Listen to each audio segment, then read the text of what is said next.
doing? Not much. You doing all right? You tired of people talking at you? I can understand that.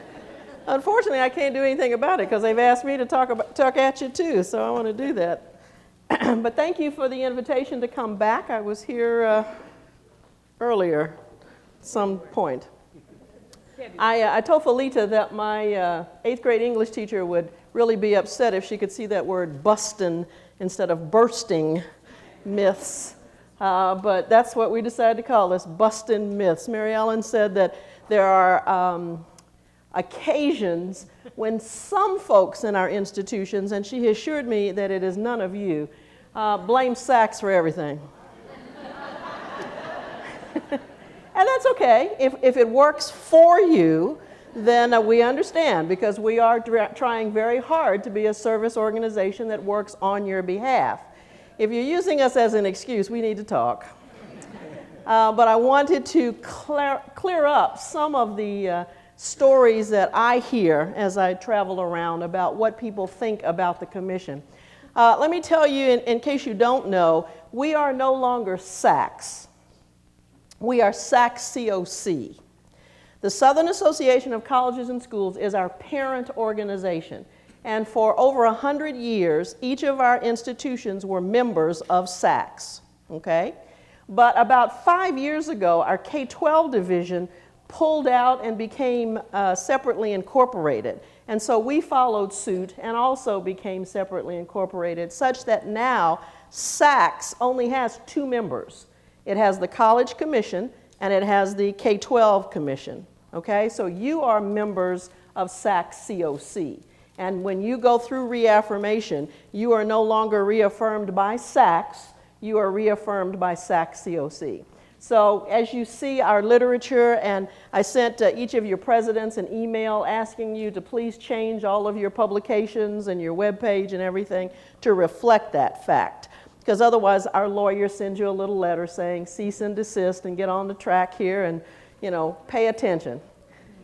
Okay? So you'll hear us talk about SACS Commission on Colleges, or SACSCOC. Sometimes I slip, but you know, we're working on it too. So here's some things. First of all, for today's session, and I apologize to those of you who are very technologically oriented and do all the fancy bells and whistles, PowerPoints. This is an hour of let's clear up these issues, and so you're not going to see all the pretty graphics. Okay? I do know how to do them, though. I got another presentation I'm giving tomorrow. If you want to follow me to Richmond, you can see one. But this one is just a nice plain one, okay? I just want to talk about some of the myths, and they include things about the reaffirmation process itself, about the role of faculty, about our substantive changes, just kind of a hodgepodge of lots of different points. I do want to leave some time, though, in case you have some other myths or some other questions for which you'd like some real answers, okay? All right, first of all, what SACSCOC is not. We are not a federal agency. We are a membership organization to which each of your institutions have chosen to belong. Now, understand that there is nothing anywhere that requires an institution to be accredited. There are advantages to being accredited, but there is no requirement. Well, there's one little one, and that is if you want access to federal financial aid. But other than that, it is not required for any reason. There are over 1,000 institutions in this country that are not accredited and yet still have lots of students going. The challenges their students have include your unwillingness to accept their credits, because they didn't come from an accredited institution. There's no quality control. And many of the employers are now starting to question whether they should hire people who come from institutions where there was not that quality oversight, okay? But really, it still is and always has been a voluntary process. It is a peer review process. I and my staff do not get a vote in what happens to your institutions. We don't make any of the recommendations. All we do is shuttle the peer reviewers around to make sure that they understand the philosophy of the standards and are judging everybody fairly, okay? We are also not a system that was designed to make you look bad or to air your dirty laundry, as it were, to embarrass an institution. It is a process of continuous improvement That is the hallmark of regional accreditation. And the whole thing is for you to, once every 10 years, to sit down and say, okay, who are we, what do we do, and how well are we doing it, and in what areas do we need to improve? And you have an outside group to come in to kind of validate what it is you've already found out. All right? So if you're embarrassed, it's because you provided the information that was put out there. Think about that. And we are also, it's not a compilation of standards that were designed to get anybody. They were a set of standards, and for those of you who have been around more than 10 years, you might remember the old criteria that we had, over 400 must and should statements, you know, and you had trees that you would send us in the form of a response to your self-study, as it were. Now we only have 93 principles, looking at the same kinds of things, but looking at everything in the institution, from the governance structure to the administrative structure to the qualifications of everybody who works there, to the curriculum, to the physical plant, to your health and safety policies. Everything about the institution we come in and evaluate, because everything impacts students. I am finishing my 8th year as president of the commission. I'm finding it difficult to believe I've held a job that long, because I've only held one other job that long, and that was as a faculty member for 10 years. But I started hearing all these stories about SACS makes us do this, and SACS says we have to do that, and I'm getting more perturbed by the moment. So I decided then that I was going to be on this campaign for people to stop thinking of SACS as though it were a 4-letter word, and instead thinking of that acronym standing for Students Are Central to Success. Because everything you do should be focused on student success. From the trustees that are on the state board to the custodian down to the president, everything you do should be focused on the student. Okay? So we're not trying to get you, we just want to make sure that you're doing what you say you're going to do and you're doing it well.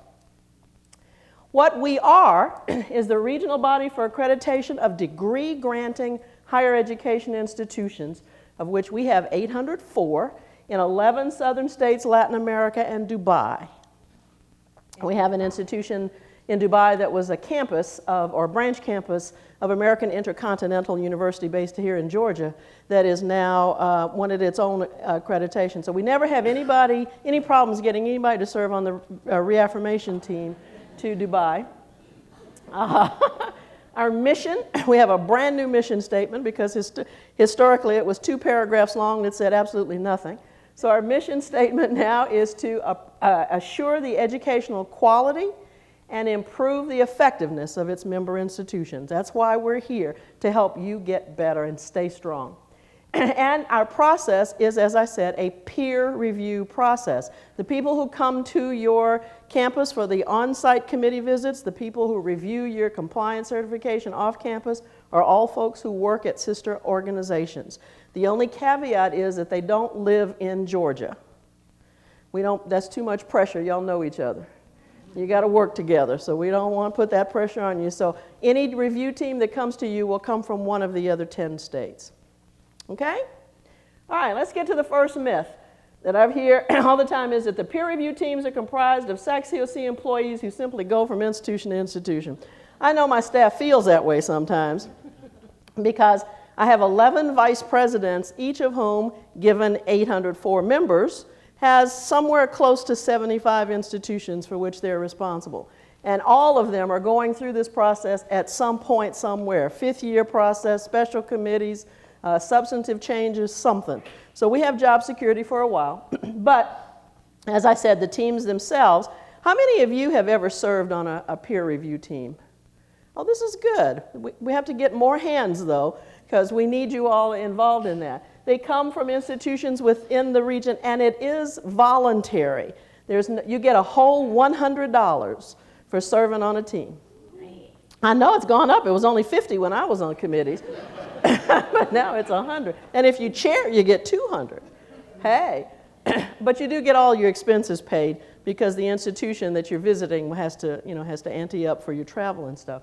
But it is one of the best professional development activities in which anybody can ever engage, because you're having an opportunity. You know, we stay at home and lament about our problems and what we don't like so often that we don't even get to see what other people are doing. And I tell folks, when you go out on a team, you will know, I'd be able to at least say, God, I'm glad I don't work there. Now, fortunately, that doesn't happen often, but we do have some institutions that are, you know, struggling. And you walk back and say, you know, I may not have 5 boxes of chalk, but at least I got one, you know, that I can get through. Second myth, that SACSCOC must approve all name changes. We don't care what you call yourself. Georgia provided that opportunity for me to repeat that very often with this last set of mergers, especially when the Medical College of Virginia and Augusta State were merging, and they came up with Georgia Regents University or whatever they finally decided on. I got more mail than Carter has liver pills about the fact that, you know, Augusta's nowhere in this. We don't have anything to do with that. We approve the merger itself, but we don't care what you call it. You know, that we have nothing to do with that. Now, we did have one situation where I think that started this rumor, bless you, and that was about 10 years ago.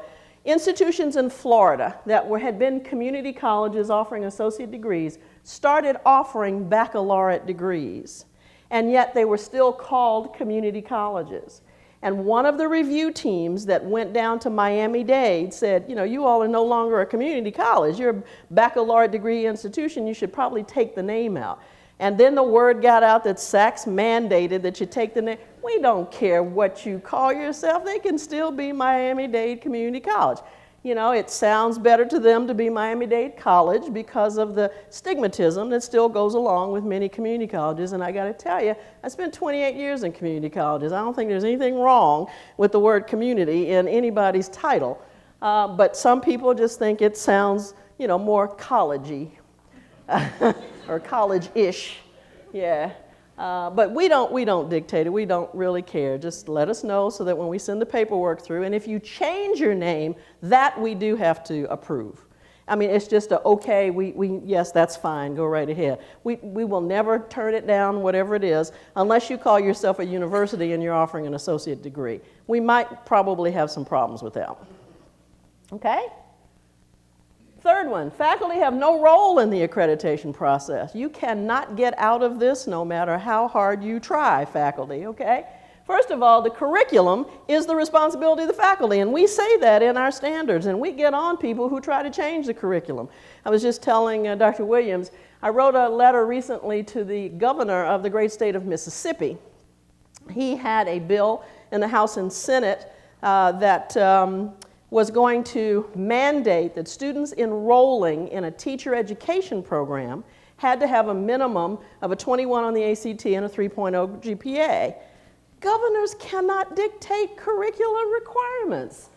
And so I had to write him this letter saying, Governor, you can do that, but if you do, every one of your state institutions is going to be non-accredited because you will have violated our rules. You can dictate the licensure requirements because the state gives the license, but you can't do this. So he was not a happy camper, but he did back off. Because the curriculum belongs to the faculty. The faculty are the content area specialists. That's your job. That's what we pay you for. So believe me, you do have a role because we want to know what's going on with that. How are students learning? What is it that you've said students have to know? First of all, what are their student learning outcomes? You're the ones who are teaching. You're the ones who are supposed to identify them. You're the ones that are supposed to assess whether students are learning it or not. And if they're not, you're supposed to make changes so that they do. So yes, faculty, you have a role there. Also, the quality enhancement plan is designed to be faculty driven. It should have faculty input in developing what that QEP is. You know, it should be faculty driven in carrying it out because it's supposed to focus, no, not supposed to, it must focus on student learning, which is faculty responsibility. So yeah, faculty are all over this. Okay? Sorry, you can't get out of that one. Number 4, random sampling is not considered a viable means of assessment. Who said? One of the things that I hear a lot of times too is institutions complain about how expensive accreditation is. Accreditation gets to be expensive the more types of accreditation through which you must suffer. So if you've got, all these programs that have a specialized accreditation, then yeah, it's going to cost you more money than just regional because you've got to add all those. So business schools have one, nursing has one, automotive tech has one. I mean, there are a lot of special fields have their own separate specialized accreditation, and so those costs add up. We do not require anywhere that you go spend a lot of extra money on your reaffirmation. A whole bunch of assessment strategies are homemade assessment strategies. You don't have to go out and buy, a big computer program that's going to have to be, first of all, you have to buy the computers and you have to put the program and you have to train everybody. You don't have to do that. If you decide that that's the best strategy to assess the student learning that you've decided needs to be assessed, then yep, you got to spend that money. But that is your choice. Stop telling people that we mandate that. We mandate that you assess. We do not tell you how. Okay? Number 5, only positive outcomes should be reported by an institution, especially in 3311 institutional effectiveness. Remember I said this is a continuous improvement. If you're not doing it, please don't lie to us. Because number 1, we will then go back and zap you under our first standard of integrity. If you raise that question that this may not all be true about one particular area, then we say, about what else are they lying to us? You don't want to do that. You just don't. I mean, it doesn't do any good because the whole purpose is continuous improvement. How can you improve if you haven't identified the areas in which you need to improve? Good question. It is designed for you to look at yourself to see what's working, what's not working. If you only put out the positive stuff, then you don't know where you need to improve. I met with presidents the other day who are in the class of 2015. They're starting their reaffirmation now and will be on the agenda to be reaffirmed in 2015. So we bring them all together so they can commiserate and know who else is going through this process at the same time. And I shared with them that we want you to talk to each other. This is not rocket science, this is best practices. So if you identify an area where you feel you could use some improvement and you know of another institution that's doing it better, check with them. But when you get the information from that institution, don't put their report in yours and leave their name on it. That happened. Do not do that, okay?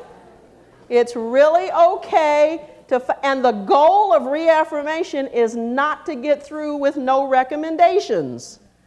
That is not the goal of reaffirmation. The goal of reaffirmation is for you to continue to improve, to identify the things you're doing well and the things in which you need to work and to improve on the things in which you need to work, okay?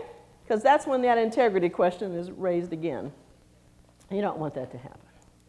Myth number 6, the reaffirmation process does not allow for university-tailored processes. Y'all have been working in your jobs too long. Because you remember under those old criteria where we used to tell you exactly how to do things. We used to tell you exactly how many library books you needed per discipline. We don't do that anymore. We have not done that since 2002 when the new principles came out. Is there any institution that has yet to go through reaffirmation under the new process?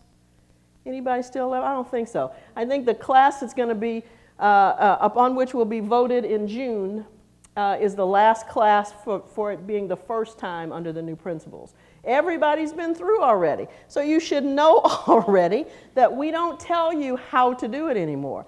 We use the same set of standards for 804 institutions, but we assess the effectiveness of each institution based on its own mission against those standards. So I'm not about to tell you that you can't do something the way you want to do it. Now, the challenge I still have is that I have peer reviewers who are accustomed to doing things their way. And if you come up with something about which they're not familiar, they may say, oh, no, that can't work. So we struggle very much to say just because you don't do it that way at your place doesn't make it wrong. Okay? So no, by all means, tailor it any way you want to. You just have to make a case for what you do. I tell you the one that's a perfect example, and that's 371, faculty qualifications. Our institutions got so upset with us forever because they had to turn away good faculty who didn't have a master's degree and 18 graduate hours in what they wanted to teach. And so membership said, fine, let's change that. We don't require that anymore. We have not since 2002.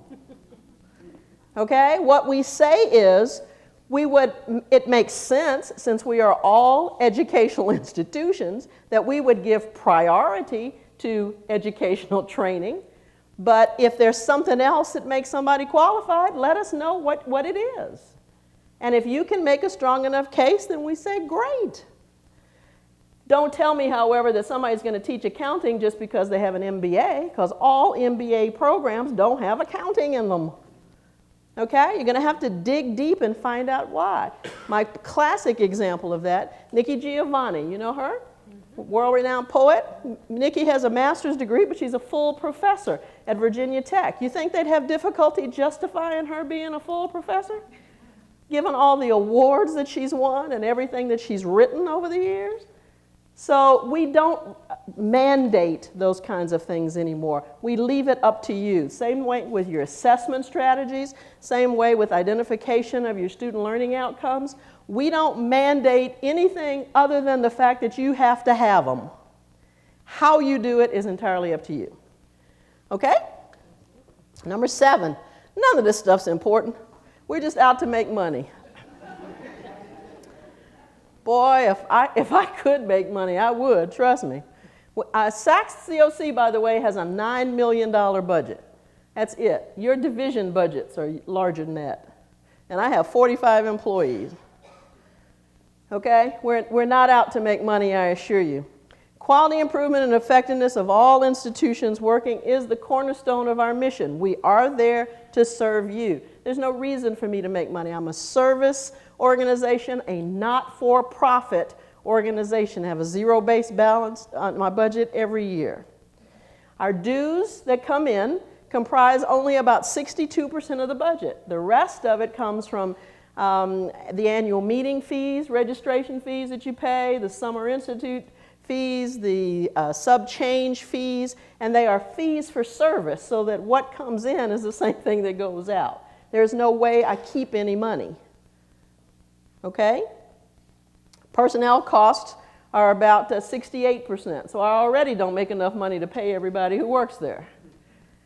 Okay? So I promise you, we are not there to make any money. We are there to provide a service to you. Number 8, every institution is failing the 5th-year interim report and has a referral report. Not. There were 33 institutions reviewed December 2012, and only one of them had a recommendation in the QEP impact report. Okay, so I don't know where that one came from.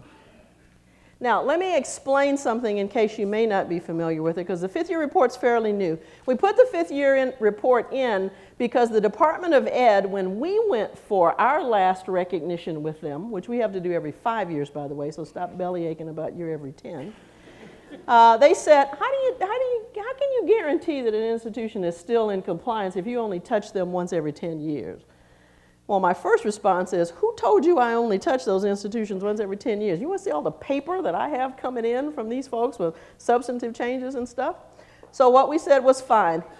Many institutions would wait until year 8 to get ready for a decennial review. I know that. I worked in institutions. This is starting my 40th year in higher ed, so trust me, there's nothing you can tell me that I probably have uttered myself or at least heard somebody else utter. But instead of waiting till year 8, let's get them to start at year 5. That way they can look back at the QEP and tell us what worked about it, and then they can start looking forward to what they want to do for the next 5 years.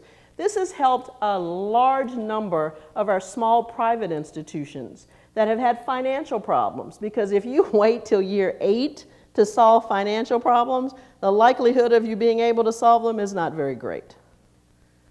Okay? It also, though, helps institutions stay out of trouble with stuff that they didn't realize that they really, were out of compliance. And so now it gives them time to get into it. When you send in a fifth-year report, that report goes to a committee of the board that we very complexly have named Committee E. Goes along with committees A, B, C, and D that we already had in place. They will read your fifth-year report, and if they find something out of compliance, it's not held against you. It doesn't go to the board for action. It comes back to you and says, here's a problem, you need to fix it. Send me a report because next year we're going to review it, and if it's still a problem then it could impact your accreditation status. So you're really getting free advice, if you will, and not being penalized for it. Now, if you waited till year 8 and that happened in year 9 that it came back, you wouldn't have a whole lot of time to fix it. Make sense? So, no, it's a good thing, I think. And institutions, as we do evaluations of the fifth-year report, have agreed that it's a good thing to be able to stop in the mid of the stream, if you will, and review what it is we're doing. Number 9, every institution is failing institutional effectiveness, especially CR 2.5 and Comprehensive Standard 331. Now, I won't deny that it is the number 1 cause for recommendations, not the core requirement. Every institution knows if they get a recommendation in a core requirement, they won't be reaffirmed. So nobody wants a recommendation in a core requirement. But there are a lot of recommendations that come up in 331. Track B institutions, which are the senior institutions, the ones that offer bachelor's and graduate degrees, during 2011 and 2012, 68.2% of them had a recommendation when the offsite report when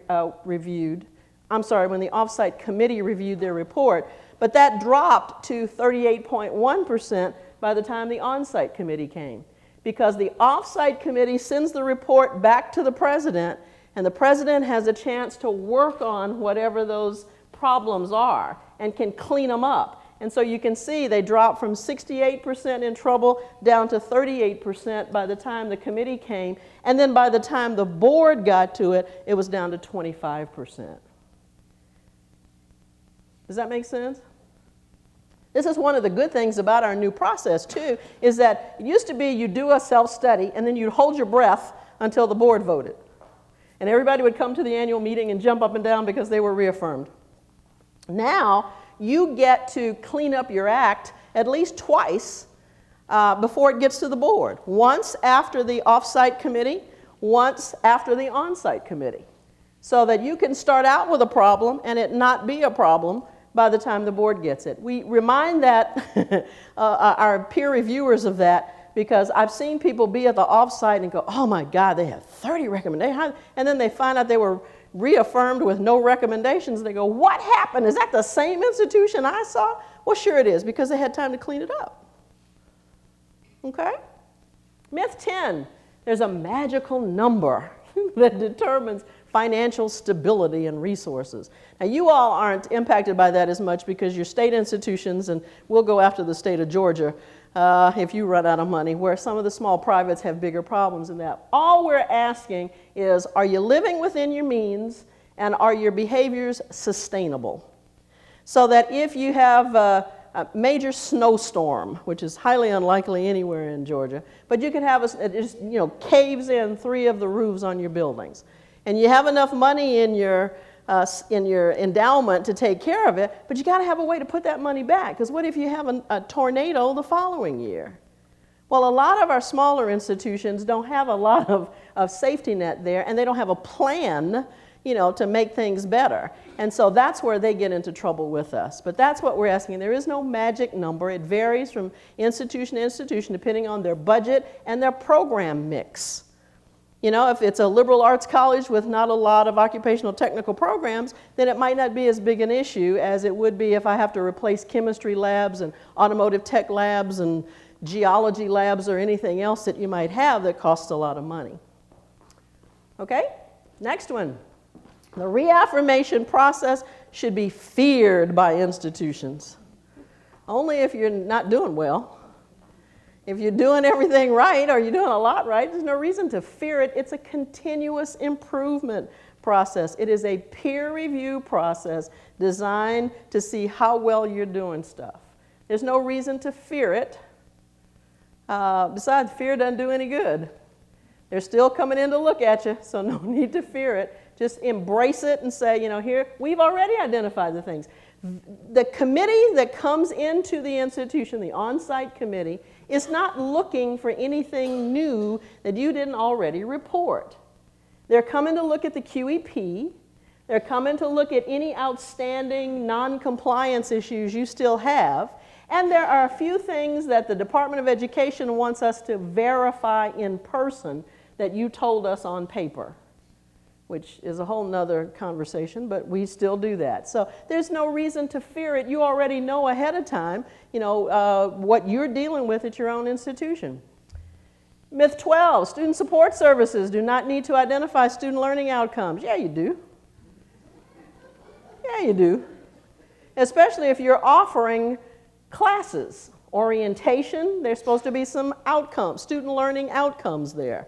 If you're offering, you know, seminars of various sorts, obviously there's something students supposed to learn by attending this, so what are those outcomes? Even if you don't do any of that, you provide services to students. How do you know how, first of all, what is it you're supposed to be doing? And secondly, how do you know whether you're doing it well or not? So whether there are student learning outcomes in the sense of a curriculum outcome, or whether they're just ways to say, here's what we think our purpose is and what we're supposed to be doing, how well do we know we're doing it, you still have to do that same kind of assessment. So it's not just curricular stuff when we talk about assessment. We're talking about every unit in the institution. Custodians, business office, parking office, everybody has a purpose. What is your purpose? How well are you doing it? And what changes are you making as a result of the feedback you get? Okay? 13, for-profit institutions are not required to adhere to the same standards as not-for-profits. Baloney. Sure they do. And they have an extra layer because they have shareholders that are making demands on them. And for us, it's a challenge because we still need to determine that there is a governing board that governs the institution in spite of the owners and the shareholders on top of those. So it gets to be a little more complex, but we evaluate for-profit institutions the same way we evaluate not-for-profit ones. Okay? Number 14, peer evaluators is assigned by a mysterious process. Sometimes it does seem that way. But it's not. The presidents, we ask the presidents to recommend people from their institution to serve in our evaluator registry. We especially need finance readers because everybody has to give us a budget and an audit. We ask for curriculum-specific folks, so we like faculty members or VPs of academic affairs or vice provost or whatever your titles are. We need student support services folks. You know, we don't need as many perhaps as we used to on a team depending on what the QEP is because we've changed the on-site committee structure. But the president recommends people, or sometimes we just have people volunteer. What we do is then to say, that's wonderful, but I need your president to okay it because I don't need you to say, I can't do that project, Madam President, because SACSCOC has me out doing something else. No, sir, buddy. No, no, no, no, no. So I want them to know what it is that you're doing. If indeed they have okayed you to do that and you're going out for us, that's different, but not just you.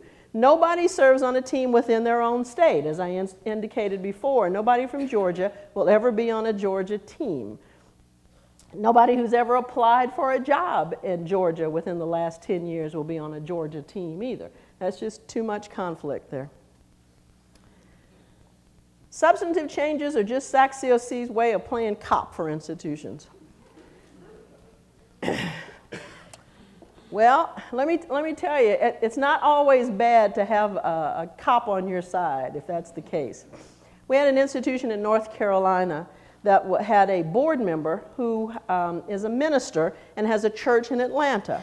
And he wanted academic programs available for the folks who attended his church. Wonderful, you know. School said, sure, we can do that. So they put in 3 academic programs in Atlanta. The problem with it was they didn't let us know.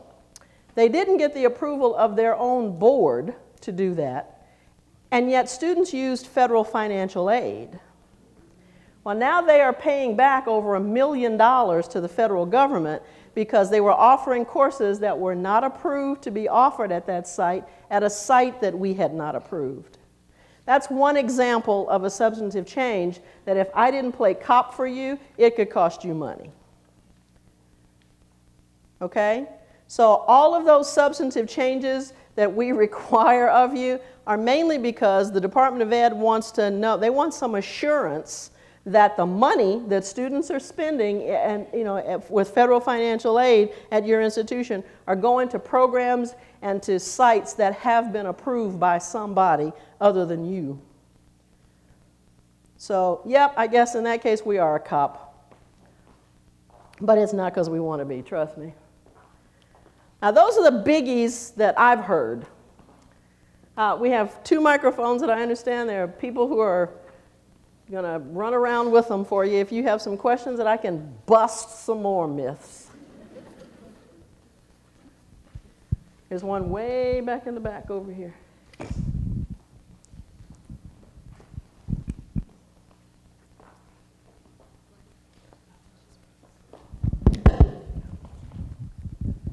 Hi, Dr. Whelan. Thanks for being here. I have a question about the 5th year. I was one of the 33 institutions that was reviewed last fall. But not the one that had the... No, my QEP was good. Outstanding. Felt good about that. I did receive a referral report. So I was interested to see out of the 33, how many others received a referral report. Outside of the QEP, you mean for other stuff? Yes, ma'am. About 6. We had 18 standards, and all but 6 had at least one recommendation on a standard. Yeah. Only about 6 had none. And that was the most institutions that didn't have any of any group that has come through. Yeah. Here's another one. This is part of our wellness plan for her. There's a little military installation, and several colleges are already offering coursework there, and it's located close to our institution. Does that speed up the process if we've got an invitation to, no? Nope, afraid not, because we treat each individual institution differently. It depends on your faculty, your program, your budget and everything, so no. Sorry. That would be too easy, come on. I understand, I do. Here's another one back here.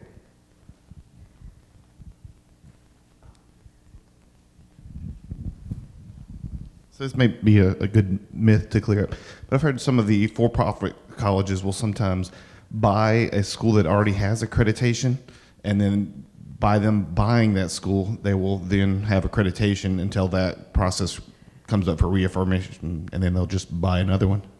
Does that happen? It has in the past happened. It has not happened in the last 5 years, and it has never happened in the southern region. Okay? We're tough. There are 3 types of accreditors. There are specialized or programmatic accreditors that do the business, the education, all that stuff. And there are regional accreditors that look at everything in an institution, but we're bound by geography. And then there are national accreditors that can accredit an institution anywhere in the country, but usually they have a single focus, like an online institution, which most of the for-profits started to be. Because they had so much trouble getting their courses transferred to regionally accredited institutions, most of them have now become regionally accredited. They may also be nationally accredited, but they're mostly regionally accredited now. The majority of for-profit institutions are headquartered in Higher Learning Commissions region, or what we used to call North Central. Okay? And for a while, they didn't have processes in place that ensured that when ownership changed, that it wasn't just because they wanted that accreditation. Senator Harkin, who is a U.S. Senator, Stop that immediately. And they also got a new president for HLC about the same time. And so now there are much tighter rules that stop that kind of stuff. Yep. Is there another one back there?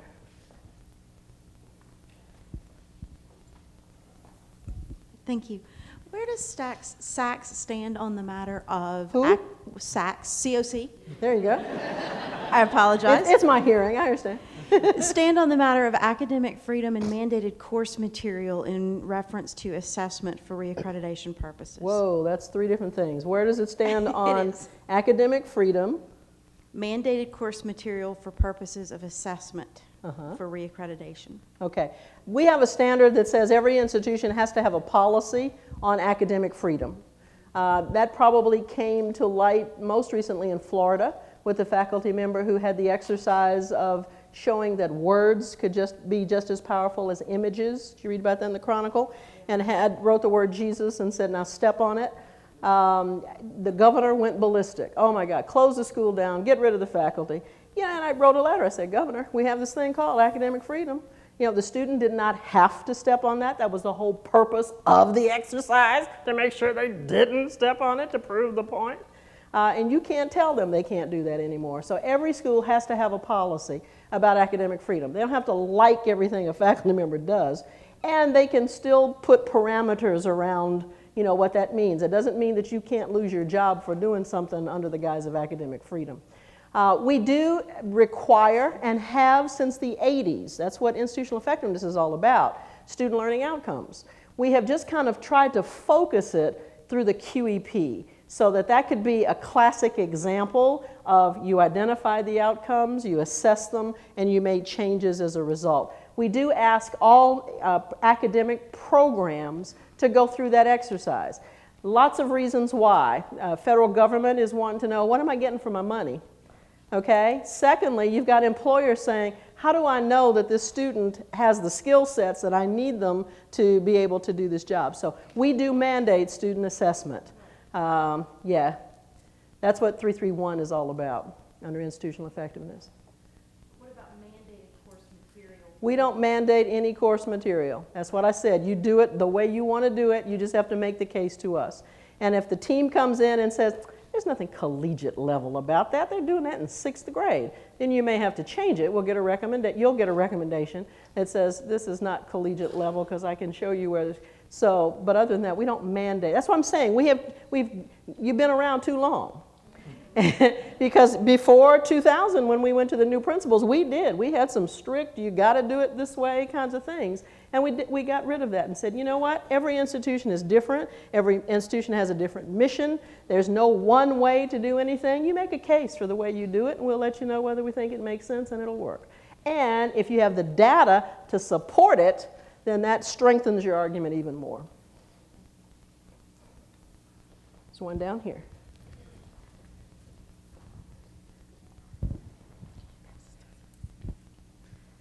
Yes, ma'am. Right. I was very interested in the point you made about faculty qualifications, and that is what it is right now. What if we start, or we have begun abiding by that, and then things change down the line? Do you foresee that we would have to scramble? I will have retired by then, so it doesn't matter. Okay. These changes were made because the members changed it. The only way it would change again is if the members got together and approved it. Every December at our annual meeting, on the last day of the annual meeting, we have a business meeting. And the presidents are the official representative of the institution. So we have 804 people, the majority of whom have to approve any changes we make. I don't anticipate that particular one is going to change because everybody's getting used to that one. It's certainly not going to change within the next 5 years, because and it's working. We're able to bring in, it started, I think, when IT exploded. because you didn't have anybody with a master's degree and 18 graduate hours in computer operations. They didn't even have graduate programs in computer operations in most of our institutions, and yet we needed those people, to come teach us how to work on computers. And so to have that flexibility, I think institutions are very comfortable now with that flexibility, now that they've been through it once. And so no, I don't see them giving it up. I've been wrong before, just not today. But Just one other question, and this may be a point of trivia. Is there any correlation between the fact that there are 11 vice presidents and 11 member institutions? No, 11 states. I mean, 11 states. No. No, I've just wondered. No. No, that's a good question. No. One of those people, two of those folks have reduced loads because one serves as chief of staff and the other deals with institutions that have just gotten membership or are candidates but haven't jumped over into full membership yet. And so they don't have as many institutions because they have to do more hand-holding than the other vice presidents do. So no, it's just kind of worked that way. When I got there, there were 7, I think. But our membership has exploded, our standards changed, workloads got to be really heavy. Yeah, no, that's a good question. No, because they all have institutions in all 11 states. No. And nobody's doing just community college and nobody's doing just medical schools. They all have a smattering of everything. Now, some of them worked in institutions, we may call upon them. You may remember Barry Goldstein, who was the provost at the Medical College of Georgia. He's now on my staff. And so when we go to do medical colleges, if there's a dicey issue, then staff will say, hey, Barry, what should we be looking at here? But otherwise, they all have a portfolio with some of everything in it. Yes, another question back here. Somebody over here's got to give her some exercise now. We need to ask them. I was just wondering, there's been a bit of controversy lately in the Chronicle about MOOCs. I'm shocked. Massive open online courses. From an accreditation standpoint, can you speak to that? You'll find I have an opinion on everything. It may not be right, but I've got one. We went through our standards to see if there was anything we needed to change in the name of reaffirmation because of the introduction of MOOCs. And we don't think we do, because you all, first of all, the frustration on my part personally, having been an educator for so long, is you tell me these things are supposed to be free and they're not supposed to carry credit. And yet now, I as an accreditor am having to deal with all these institutions that are finding this to be a wonderful moneymaker and are accepting these things and charging money for them. So now I've got to look at them differently. You accept transfer credits from other institutions all the time. You also give credit for life experience all the time, and we have standards in place for you to be able to justify that. So we think we're okay with MOOCs. What we're not okay with are the competency-based or direct assessment programs that are coming. Those for which you don't go to class at all, that you demonstrate that you have earned this competency. And there are not many institutions around because the federal government has only approved one institution, and that's Southern New Hampshire University, to actually allow students to use federal financial aid to take a program for which there are no courses. You just have to demonstrate that you've earned these competencies. That's where we're caught off guard. And I have a group that I'm calling together in July for us to start identifying which of our standards that we need, because it's not based on clock hours. Okay, it's not faculty credentials. There are a lot of legislators who have said, oh, this is wonderful, we can have an institution that doesn't need faculty anymore. Well, who's going to develop the competencies? Who's going to assess the competencies? Come on now. So we're in the middle of that one. But for MOOCs, we think we're okay. Well, thank you very much for the invitation.